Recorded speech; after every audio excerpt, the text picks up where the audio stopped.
Oh, mais je vais en profiter.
des chemins. Monsieur Revelli. Et puis alors moi, un jour dernier, j'arrive, je présente Raoul Revelli.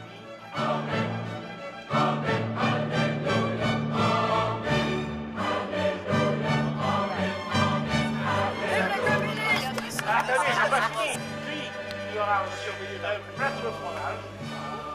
Après, nous aurons le gâteau de la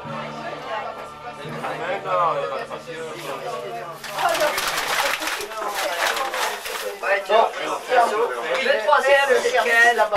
S'entend bien, Manu. Allez, Manu. S'entend bien, Manu. Manu, Sur s'entend ton bien. tableau là-bas Oui. derrière avec Très, très. Bon, alors, le champagne.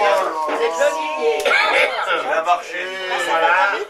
Voilà. La brabançonne s'en charge. Ouais, qui me passe le sac et les deux petits tableaux. C'est assorti. C'est ça? Ouais. Et puis? Voilà, c'est tout. Ah, ça va, c'est bon. Et ça aussi, c'est Régis qui offre ça à Colette. Ah. Et là, t'as une petite carte à l'intérieur. Allez,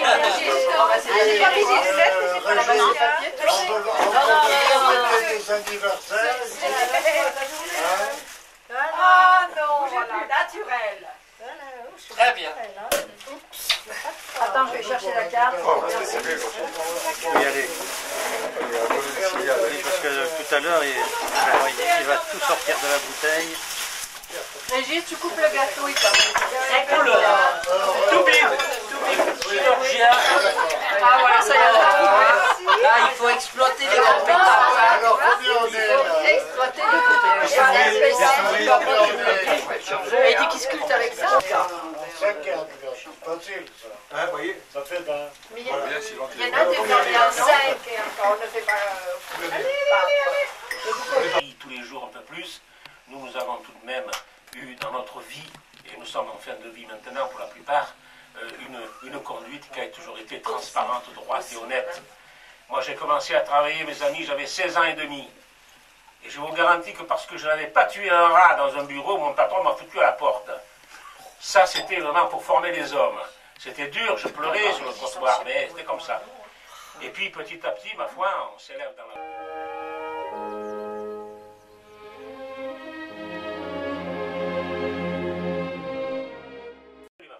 Alors donc, sur ce, je reviens tout de suite à nos propos concernant ce que nous avons fait à Péresque. Donc nous sommes partis de ce village de Péresque par pur hasard, on peut dire, car j'avais connu Régis qui s'occupait des scouts de France. Nous avions donc sympathisé. On s'est vu ici à plusieurs reprises. Nous avons fait des randonnées à pied avec François et avec d'autres. Et puis un jour, il est venu l'idée, il dit tiens, de parler de Péresque. Alors bon, on a dit qu'est-ce que c'est Péresque? Moi, je connaissais Péresque depuis longtemps parce que j'avais fait beaucoup de randonnées du côté du Couradour, du côté du Grand Coyer, du Petit Coyer. Notre ami me regarde, hein, et il connaît tout ça, quoi.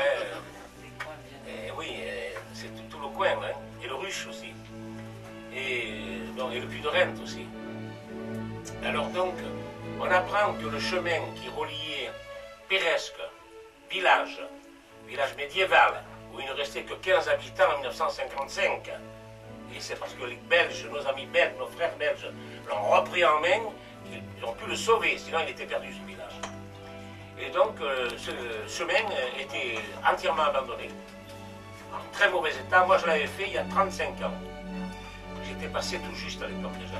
Depuis, dégradation. Alors, nous avons décidé, nos amis, de faire un...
travail énorme a été fait donc, à Péresque.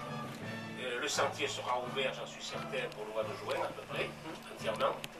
Et nous avons fait autour de l'arrêt de Péresque que nous avons remis en état, sans que cela coûte un centime à qui que ce soit. Et on n'a surtout pas demandé de l'argent aux politiciens pourris, excusez-moi l'expression. Nous faisons tout par nous-mêmes, par notre volonté, par notre courage et disons par notre portefeuille.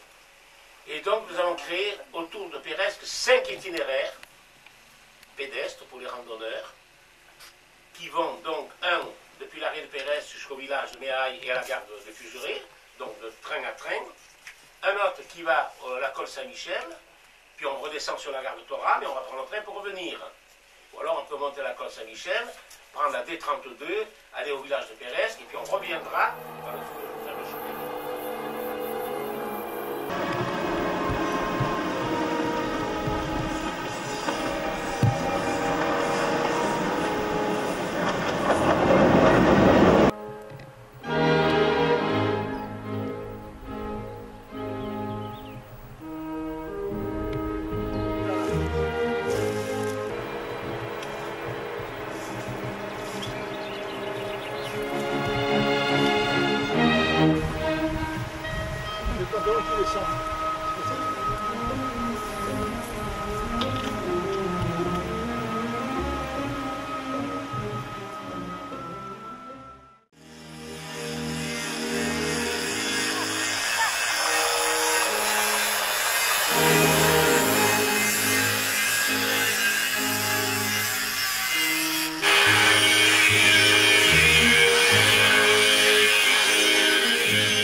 L'appui du Rotary Club de Nice et mes amis rotariens seront mes ambassadeurs auprès du président que j'ai ailleurs, une entreprise de débroussaillage, d'élagage, etc. Et j'ai dit au patron, écoutez, vous avez travaillé, je vous donne pas mal d'argent, vous ne pourriez pas nous donner quelques journées avec vos débroussailleurs, vos grosses machines. Il nous reste à faire depuis le village de Péresque jusqu'au moulin un débroussaillage assez conséquent. Auprès de toutes les collectivités territoriales, l'ONF, le ministère de l'Intérieur, etc., etc. Et nous avons le concours de l'entreprise qui va débroussailler le chemin, en grande partie. L'entreprise qui s'occupera sur les lieux pour donc, le ferraillage des différentes pièces en bois. Hein. Et nous avons également le concours de tous les volontaires civils ici présents qui vont évidemment donner la main pour tout ça. Et en outre, ce souterrain de la Colle Saint-Michel où il y a l'arrêt, c'est là que démarre un tunnel de 3457 mètres qui a été creusé depuis janvier 1900 à mai 1904 par 200 ouvriers piémontais. Il y en avait 200 à l'ouest. Ça veut dire en français fidélité au passé, exemple pour le futur. Parce qu'après tout, mes amis, moi j'ai 75 balais maintenant, hein, mais j'ai travaillé pendant 60 ans. L'année prochaine, je fête les 60 ans de mes activités. On n'a pas été des imbéciles et des idiots. On n'avait pas besoin d'avoir Polytechnique, l'ENA ou le Central. Tous ces cons qui nous dirigent, qui ne connaissent rien, qui font que des conneries et des bêtises. C'est des idiots. Oui, c'est des nuls. En majorité. Est-ce que Madame Guécou a dirigé une entreprise? Elle ne sait rien, elle ne sait pas ce que c'est qu'une entreprise. Elle n'a rien dirigé du tout. Alors en italien, ça donne ceci. Ai 400 operai italiani che hanno lavorato in italiano, come ha voluto il console d'Italia. C'est les délégués là-dedans, c'est les vexés. Après. Alors, 100 ans après, oui, 100 ans après. donc la plaque est en cours de réalisation. Je dois monter dans une semaine avec le marbrier et l'ingénieur de voies et bâtiments du chemin. Reste en suspens à la ligne une petite section à déblayer Péresque village vers le Moulin du Ré. Le plus important est le passage à 2 reprises de la rivière la Vaille. A. Un passage sud vers l'arrêt de Péresque. B. Un passage nord vers le Moulin du Ré. Je continue.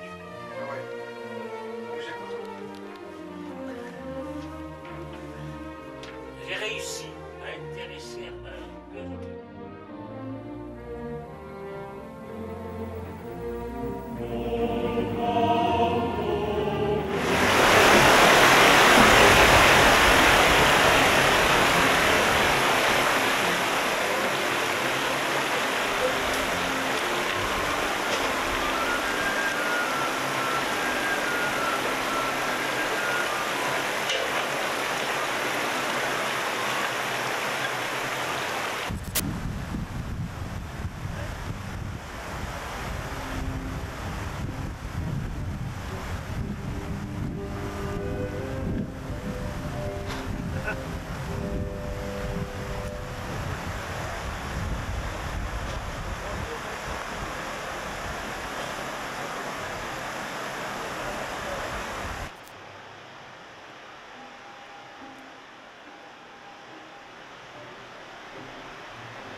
Quel rafraîchissement, hein.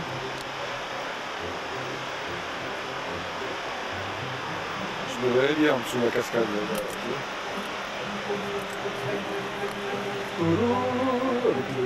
35 ans, notre club encourage les initiatives suivies des faits et j'espère présenter un dossier complet à notre président très rapidement. C'est en cours grâce à notre ami Bernard Hems. Il lui en a parlé, il est d'accord. À cet effet, j'ai fait venir sur place M. Bernard Hems, architecte diplômé d'État, membre du Rotary Club de Nice et spécialiste de l'aménagement au pays. À ma demande, il prend à sa charge les frais suivants: constitution des dossiers, demande des autorisations obligatoires auprès des autorités territoriales, direction des travaux des 2 passerelles, apport du matériel en bois nécessaire au montage de ces 2 passages qui devront préserver l'environnement, le transport des matériaux ne pouvant se faire que par hélicoptère, et étant donné que le site ne dispose d'aucune voie carrossable, un transporteur aérien qu'utilise professionnellement notre architecte consentira les meilleurs prix. D'autre part, une entreprise que j'utilise actuellement professionnellement m'a promis son concours gratuit. Vite, regardez comme elle est pas sur Ça suit pas, hein. Ça suit pas. Il faut les traquer.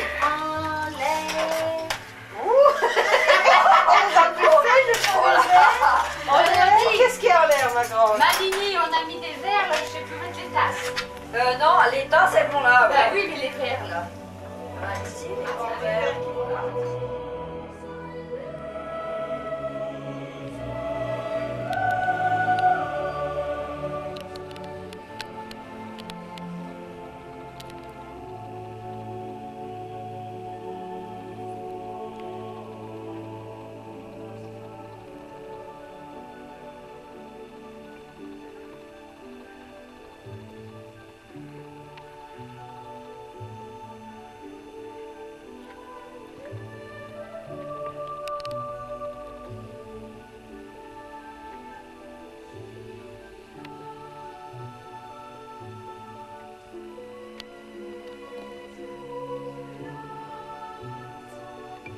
Voilà donc la cime de Baudon, notre objectif pour demain.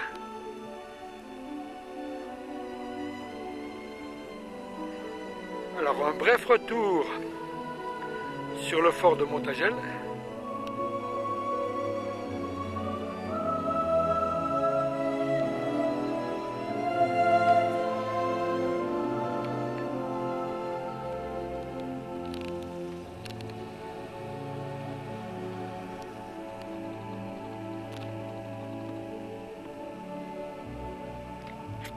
Et une partie de la ville de Nice.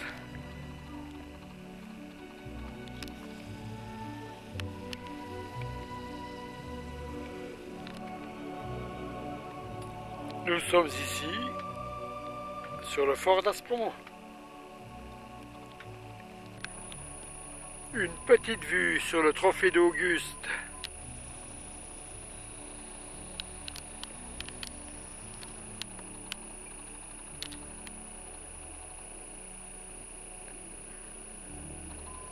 Au pied du Montagel.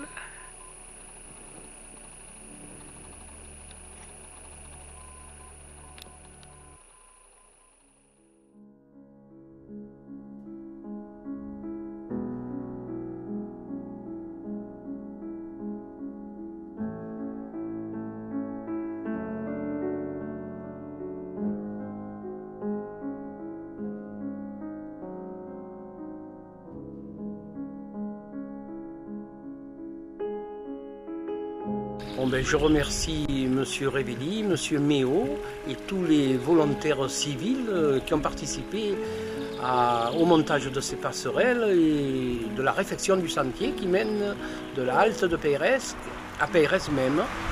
Je suis très satisfait de cet ouvrage et je pense que dorénavant beaucoup l'emprunteront et même d'autres sentiers qui se feront, je pense, sur les troncs d'arbres avec du fil de fer. Et il y avait une espèce de petit crochet dans le mur où on mettait le drapeau et que l'on mettait presque au milieu du tunnel pour dire qu'il y a des gens qui descendaient sur un autre. Et quand le train s'arrêtait, on remettait les choses de l'autre côté, tu vois. Voilà. Tandis tu vois que moi, je n'ai jamais pu me servir de la halte de Péresque. Ah non, parce que ce n'était plus possible de monter, le chemin du moulin n'était plus ouvert. Donc nous montions jusqu'à Toramehaute, de Toramehaute vers la colle et de la colle à Péresque à pied, tout ce chemin là à pied naturellement. C'est comme j'ai fait moi quelques temps après. J'avais 17 à 18 ans que je venais à Péresque, mais je venais par la colle et l'halte de Toramehaute. Alors Maria Imbert, ça devait être ça juste après l'ouverture, puisque ça devait être dans les années, disons 1920 par là. Elle me racontait qu'elle descendait avec sa maman pour vendre des fromages à Nantes. Elle était toute petite. Voilà qu'elle attendait donc l'autorail à la sortie du tunnel. Elle a dit, j'ai vu arriver 2 gros yeux jaunes et j'ai eu peur, elle disait. Elle ne comprenait pas que c'était l'autorail, des souvenirs de l'autorail de Péresque. Voilà. Et il y a aussi un souvenir, c'est d'un Belge. Un Belge qui est arrivé avec sa valise, il était descendu à la halte de Péresque alors que le chemin n'était pas bien ouvert, et il s'est arrêté le soir, il est arrivé le soir sous Péresque, et puis il s'est arrêté, il s'est allongé là, et il a dit maintenant je vais mourir ici, moi je ne peux plus avancer. Et à ce moment-là, des gens qui descendaient de Péresque l'ont rencontré, puis l'ont aidé à remonter avec sa valise jusqu'au village. Alors c'est pour ça que l'on écrivait de ne plus descendre à la halte de Péresque. Tandis que maintenant, avec cette nouvelle halte, on pourra désormais... Mais c'est très bien, parce que souvent, je le disais, faire un arrêt en bas et faire un circuit, tu montes sur Péresque, les gens qui veulent aller au Couradour ou n'importe où, et aller reprendre le train sur Toramehaute, ça faisait un beau circuit de promenade, tu vois.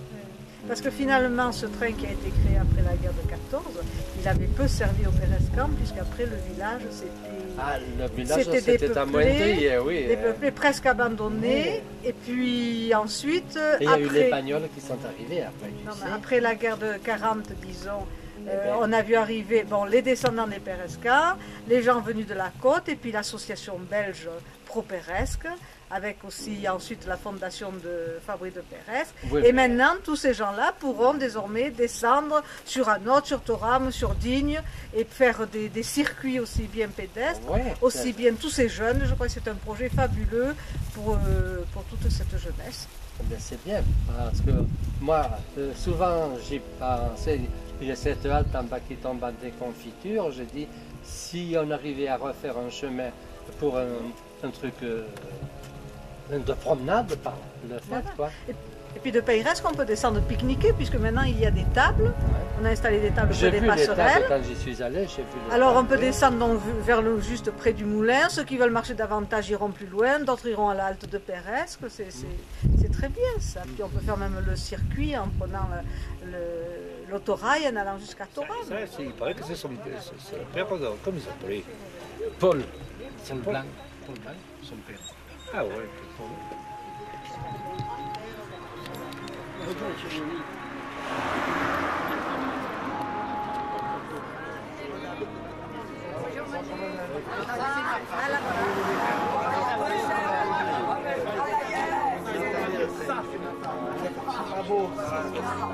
C'est un bon sac de pommes de terre. Il y a 2 voitures. Ah, quand même. Et les gens de la Non. Allez-y, monsieur. Non, c'est pas lui. C'est pas lui.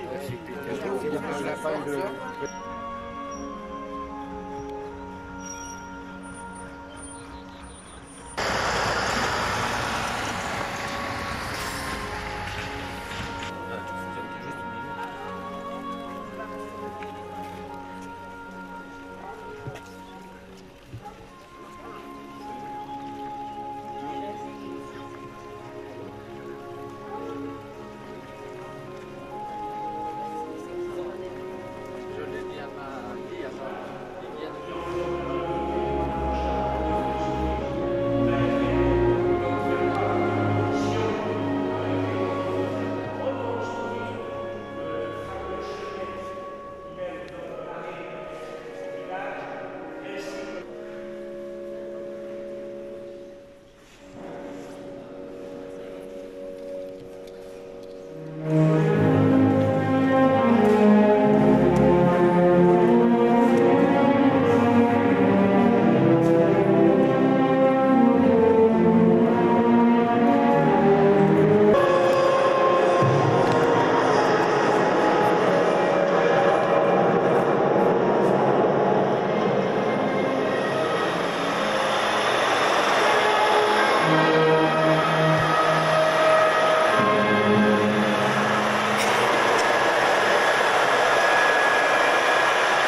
cette superbe maison vient donc des arrière-grands-parents. Et les arrière-grands-parents étaient instituteurs dans le village à l'époque. Et en même temps, il avait le violon dingue de faire de la menuiserie, de l'ébénisterie. Et dans cette maison, dans cette petite maison-là que tu vois, il y a des machines pour faire la menuiserie, l'ébénisterie, ça fonctionne. 84 ans, je crois, et là, sa chaise. Alors là, il passe des grands moments sur sa chaise. Oh, il médite, c'est la chaise de méditation. Et alors là, après, ça c'est chez Gérard. La belle maison.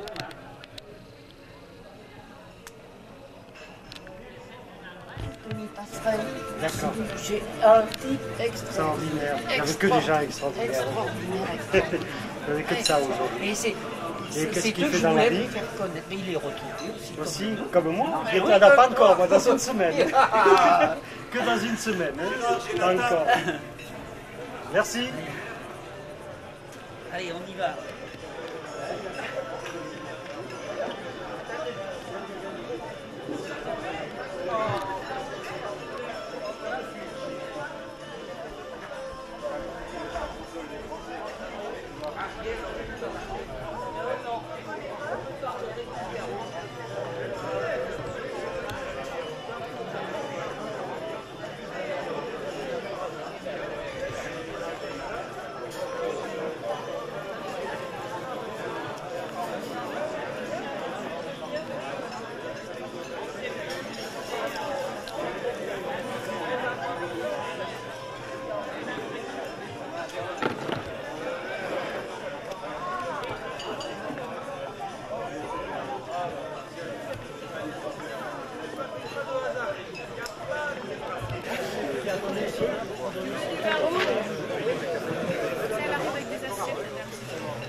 De toute façon, nous, le chauffeur ne boit pas, on est tranquille. Ah, notre chauffeur, il est sérieux. Il est sérieux, il est sobre. D'ailleurs, il a décidé de ne pas manger pour pas...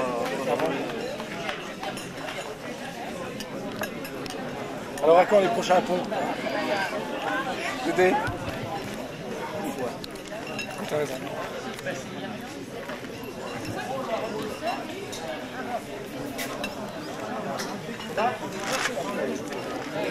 La piscine, elle est montée à 30 degrés. Eh ben, c'est plus une piscine, c'est une baignoire. Bon, bah, chez Dédé, c'est pareil. Elle n'est pas à 30, je te disais. Elle a 22, 23. Oh, parce qu'il fait ça à l'économie. Parce qu'il chauffe pas, Il cache pas de l'eau chaude. Il cache les rayons de soleil.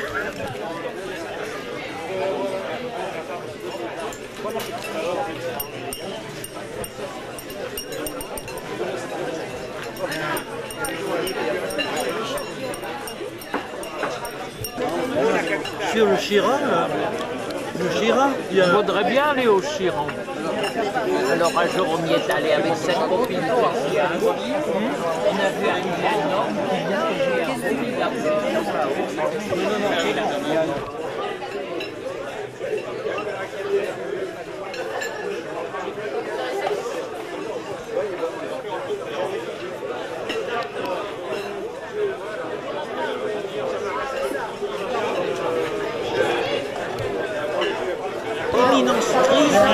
l'opération. S'il n'y avait pas eu André Méo, rien ne serait fait aujourd'hui. Pas d'après manière, ça c'est ça.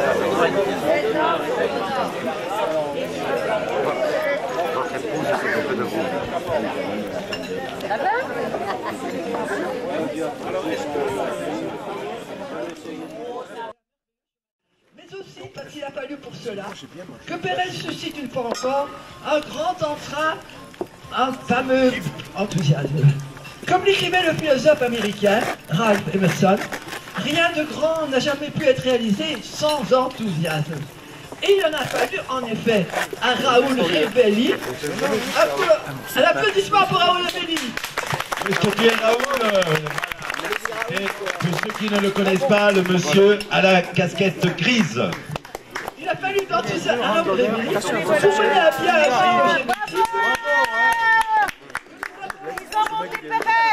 Ils sont venus à pied. Et les voilà, nos haltes de Pérez.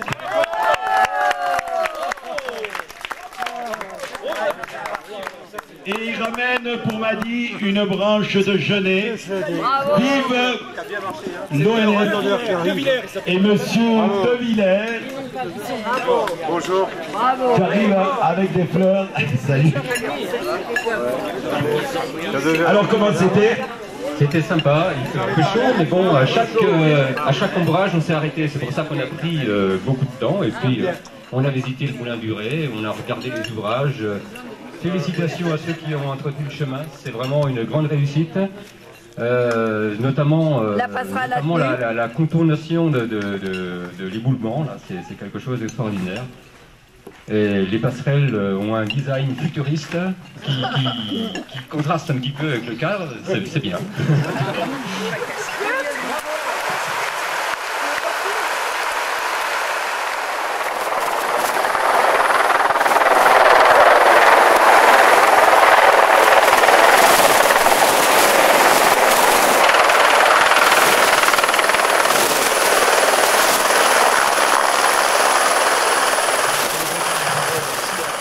En tant que président de l'association du village de Pérez, dans laquelle, comme il a été dit tout à l'heure, Camille Chasseloup joue un rôle particulièrement important. Mais je voudrais aussi prendre la parole en tant que Pérezcan, parce que dans cette communauté que nous avons créée ici, qui est une communauté franco-belge, il y a quand même encore quelques descendants des vieilles familles de Pérez. J'en fais partie. Tout à l'heure, quelqu'un m'a fait remarquer qu'on voyait le nom de Richelme sur le monument aux morts. C'était mon grand-père qui est mort à la guerre de 14. On voit également Richelme dans le cimetière. C'est mon arrière-grand-père qui vivait ici.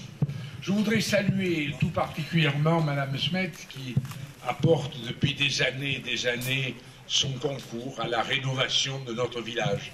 C'est vrai, Madame, que lorsque vous êtes venue, juste après la guerre, je crois que le village était en perdition. Il restait un certain nombre de maisons, je crois qu'il en restait 8 ou 9, qui appartenaient à des Pérezcans et qui étaient encore en état satisfaisant, comme la nôtre, comme celle des Berfandi, comme celle de pas mal, mais le reste était vraiment en ruine. Et je crois que c'est grâce à vous, grâce à votre mari que je salue, exactement, grâce à M. Lambeau, grâce au maire de Manon de Fort-Calquier, conseiller général des Alpes-Maritimes. Voilà, monsieur Delorme. C'est grâce à ce monsieur avocat à Marseille que cette rénovation du pays a pu être faite. Elle a été faite, elle est aujourd'hui réussie. Il y a eu de temps en temps quelques tiraillements entre la communauté locale et la communauté belge. Aujourd'hui, ces tiraillements sont tout à fait passés puisque l'association dont je suis l'honneur d'être le président comporte aujourd'hui 57 membres, ce qui est un nombre considérable pour un village comme Pérez, dans lequel il n'y a pratiquement, tout à fait exceptionnellement, pas d'habitants en hiver. Donc 57 membres, c'est vraiment très important. Nous faisons ce que nous pouvons pour améliorer le cadre de vie de Pérez. Je crois que grâce à l'action, et je le répète encore, de Camille Chasseloup, nous y arrivons progressivement. Je voudrais aussi parler de Louisette, qui, elle, s'occupe tout particulièrement de l'Église, et qui a fait également beaucoup. Je crois que cet ensemble, Pérezcan, belge, c'est un peu l'image de l'Europe qui se construit dans notre village, et nous en sommes particulièrement fiers. Je voudrais, en terminant, saluer monsieur le maire auquel je vais donner la parole, monsieur Philippe, que tout le monde connaît, qui connaît bien le village parce qu'il y a beaucoup travaillé. Que Pérez fait partie aujourd'hui de cette, j'allais presque dire, petite communauté de communes qui a été, en réalité, c'est la fusion des villages, et que j'essaye donc qu'il n'oublie pas Peiresc, parce que Peiresc est important, il ne nous oublie pas, et je voudrais le saluer. Voilà, je vais certainement oublier des quantités de gens, je voudrais vous dire à tous qu'on est ravis de vous avoir ici, l'organisation a été parfaite, et le mot de la fin sera bien entendu pour M. Revelli, qui a été l'organisateur, le maître d'œuvre. Mais avant lui, il y a aussi M. Raoul, on va demander à Louisette Scaravisi, pour vous qui êtes venus faire la visite de l'église. Merci Eugène. Merci. Maintenant, quelques mots d'histoire en français, pas en provençal. Sinon les Belges on est largués. Voilà. De 5000 ans en arrière, voyez-vous. 5000 ans en arrière, 3000 ans avant Jésus-Christ, les hommes n'écrivaient pas l'histoire, c'était la préhistoire. Nous sommes à l'époque du cuivre. Les hommes ne savaient pas encore faire du bronze avec du cuivre de l'éther. Eh bien, il y avait déjà des visiteurs à Peiresc, puisque nous en avons trouvé des témoignages au-dessus du village. C'est à l'ère chalcolithique, chalcos en grec voulant dire cuivre. Ensuite, nous avons les pasteurs ligures, puisque nous ici, en France on vous apprend nos ancêtres les Gaulois, nous ici nous devons dire nos ancêtres les Ligures. Alors les Ligures sont venus avec leurs troupeaux dans nos grottes préhistoriques, nous en avons une sous le village. Et puis maintenant nous faisons un bond de 1000 ans en arrière. En 1045, le territoire de Peiresc englobait la Colle Saint-Michel et le premier château de Peiresc est signalé en 1045. Avec des paysans qui avaient bâti leur maison autour pour se protéger. Et puis maintenant, un bond de 800 ans en arrière, le jeune comte de Provence, Raymond Béranger V, demande aux gens de la Colle de venir fonder, entre guillemets, il écrit comme ça, et c'est lui qui le dit, une ville nouvelle. Voilà. Il était de Barcelone, il avait déjà fondé Barcelonnette, donc, la petite Barcelone, et il a fondé d'autres villages, dont Peiresc. Et pour fonder Peiresc, eh bien, il faut que des habitants de la Colle viennent. Il faut faire creuser une citerne, vous l'avez là-bas devant vous. Il faut bâtir le château seigneurial, vous l'avez ici. Et on fait venir des moines bénédictins pour défricher les terres, oui, ils n'étaient pas nombreux, de Saint-Dalmas de Pédona, de Borgo Saint-Dalmas actuellement. Donc ils bâtissent la maison claustrale que vous avez ici du Moyen-Âge et l'église romane qui date du XIIIe siècle. Puis maintenant, nous faisons un bond de 400 ans, 1604, un jeune homme de 24 ans, Fabry, devient seigneur du village, Fabry de Peiresc, et toute sa vie, il signera du nom de Peiresc. Ça a été le plus grand humaniste provençal et connu du monde entier. Et puis ensuite, nous faisons un bond de 100 ans. Nos Alpes sont désenclavées, mais les gens en partent. Les gens quittent le village, les gens quittent le pays des clapiers. Alors, Raoul Blanchard a écrit Les Alpes françaises. En 1937, il écrivait que Peiresc était un asile de vieillards. Puis, après la Seconde Guerre mondiale, des anciens, des descendants, comme vous a dit M. Richem, revenaient au village. Des écologistes d'avant l'heure venaient de la côte, d'Aix, de Nice, du Var. Et il y a 50 ans de cela exactement, en 1952, par un beau jour d'été, M. Georges Lambeau est arrivé sur la place. Il était directeur de l'école des beaux-arts de Namur. Il a découvert Peiresc. Et voilà comment est née ensuite l'association Pro-Peiresc. Et maintenant, nous faisons un saut en l'an 2000. Et bien désormais, nous avons la première génération de franco-belges. Elle est née. On peut en parler puisque c'est lors d'une de mes randonnées que Jean-Marie Scaravisi, le fils de Louisette, m'a demandé dans l'oreille, il est là, je peux le dire, il est caché, bah c'est bien, fais ta sieste, je te raconte ta vie privée. Il m'a dit, Jean, est-ce que tu la connais cette fille, la Pascaline? Est-ce que tu es sur le coup? Je lui dis pas du tout, moi je suis un vieillard de Peiresc. Alors j'ai dit, vas-y, elle est super, c'est une belle qualité. Eh bien ils se sont mariés à Peiresc. Arrêtez parce que sinon vous parlez plus longtemps que Louisette. Mais sachez que ce village est vraiment un ciment de culture, d'humanisme et d'amitié. Voilà, bon appétit. Et maintenant, le mot de la fin avant la chanson, monsieur le maire. Qui a organisé cette belle journée. Bon, moi, j'étais un peu pris au dépourvu au départ. Quand on m'a annoncé pour l'apéritif, je n'étais pas du tout au courant que la mairie devait offrir cet apéritif. Mais enfin, ça a bien marché. On m'avait annoncé 50 personnes. Je l'ai prévu pour 60, il y en a peut-être 800. Je crois que tout le monde a super, bravo. Bon, je remercie aussi Madini qui est toujours à l'avant de toutes les manifestations qui puissent se passer à Peyresque.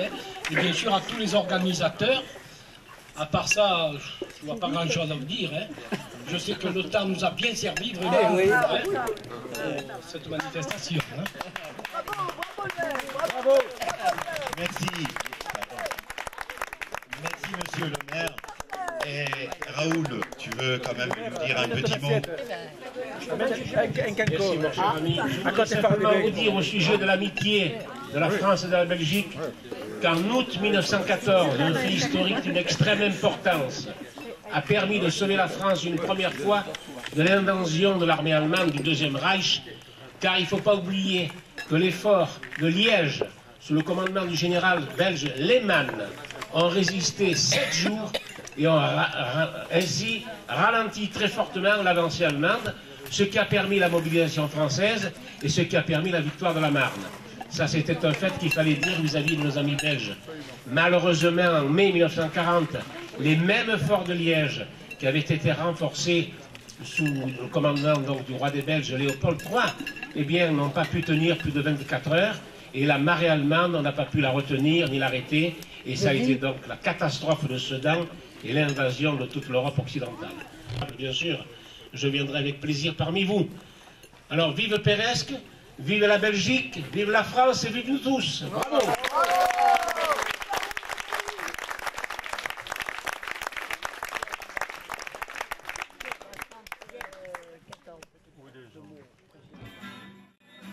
Et voilà, puisque le cas doit partir, il partira avec dans la tête un petit train s'en va dans la montagne.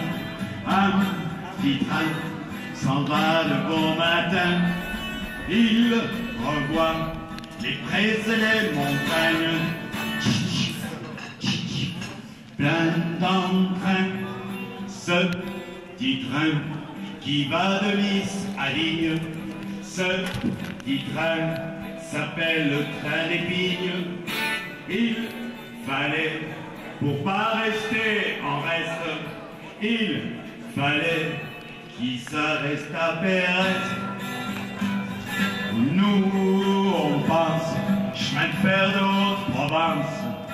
Nous, on sait qu'ils ont bien travaillé. On les voit toujours sur les voies.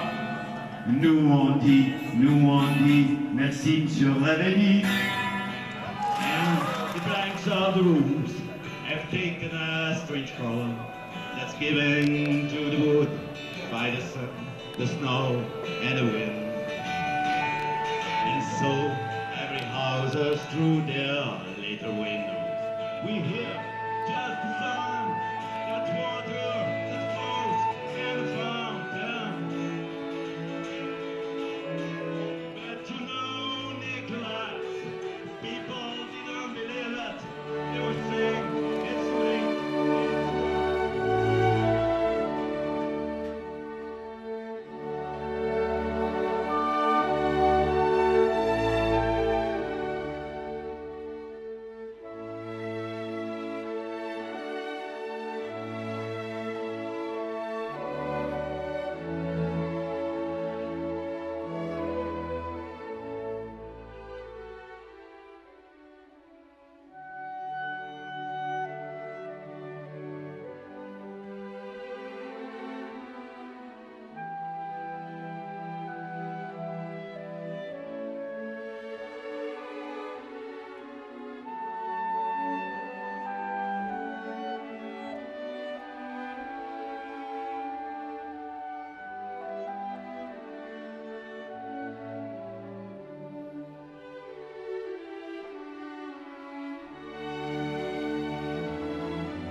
Gravir montagnes et vallées. Regarde si c'est beau ça. Gravir montagnes et vallées jusqu'à l'extrême.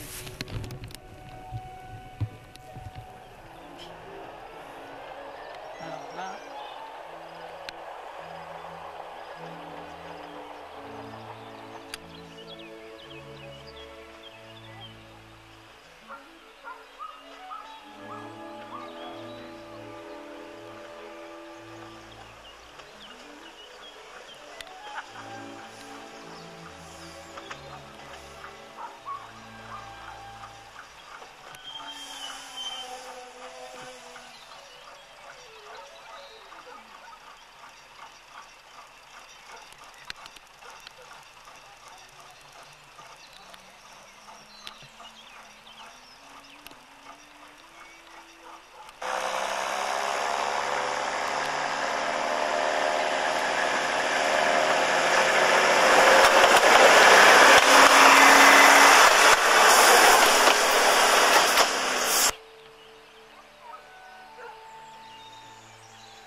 Et les passerelles ont un design futuriste qui contraste un petit peu avec le cadre, c'est bien.